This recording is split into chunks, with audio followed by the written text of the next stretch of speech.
We are reading It Feels Good to Be Yourself, a book about gender identity, written by Teresa Thorne and illustrated by Noah Grigney.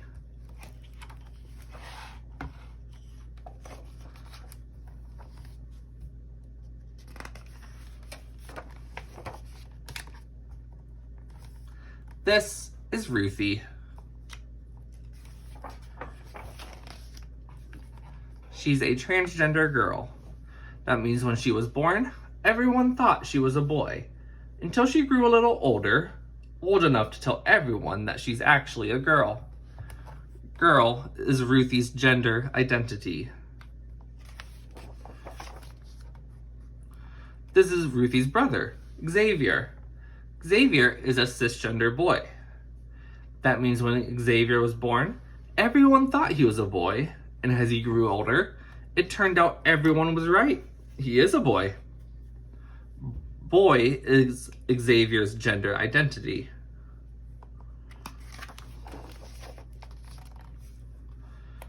There are so many different ways to be a boy or a girl. Too many to fit in a book. But not everyone feels like either a boy or a girl. Non-binary is a helpful word that can describe a kid who doesn't feel exactly like a boy or a girl.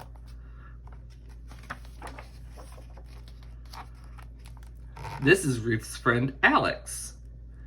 Alex is both a boy and a girl. When Alex was born, everyone thought Alex was a girl. But Alex is both boy and girl. This is Alex's gender identity. This is Alex's friend, JJ. JJ is neither a boy nor a girl.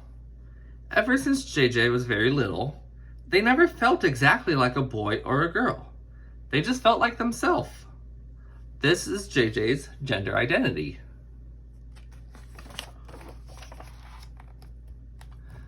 Alex and JJ are both non-binary. Just like there are many different ways to be a boy or a girl, there are many different ways to be non-binary. Too many to fit in a book. Some kids feel like girls, some feel like boys. Some feel like a little of both, part boy, part girl. Some kids don't feel exactly like a boy or a girl. They feel like neither. Some kids feel that their gender identity isn't always the same. It's often changing.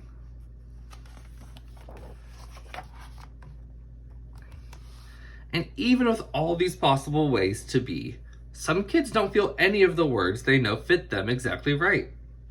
There are a never-ending number of ways to be yourself in the world. Whether you feel like a boy or a girl, both or neither, or if you describe yourself another way, that is your gender identity. Your gender identity might match what people thought you were when you were born, or it might not. See, when you were born, you couldn't tell who you were. You couldn't tell people who you were or how you felt. They looked at you and made a guess. Maybe they got it right. Maybe they got it wrong. What a baby's body looks like when they're born can be a clue to what the baby's gender will be, but not always. When people guess wrong, it's okay to let them know. Ruthie was 5 when she told her parents, "I know you think I'm a boy, but really I feel like a girl." Oops, Ruthie was a girl all along. They just didn't know it yet.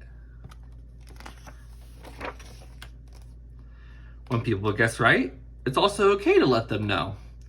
Xavier was 3.5 when he told his family, "I'm a boy. I like being a boy."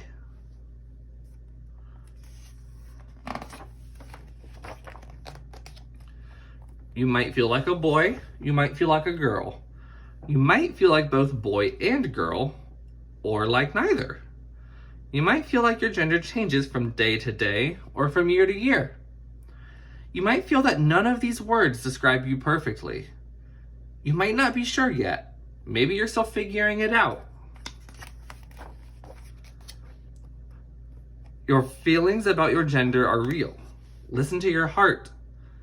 No matter what your gender identity is, you are okay exactly the way you are, and you are loved. It feels good to be yourself, doesn't it?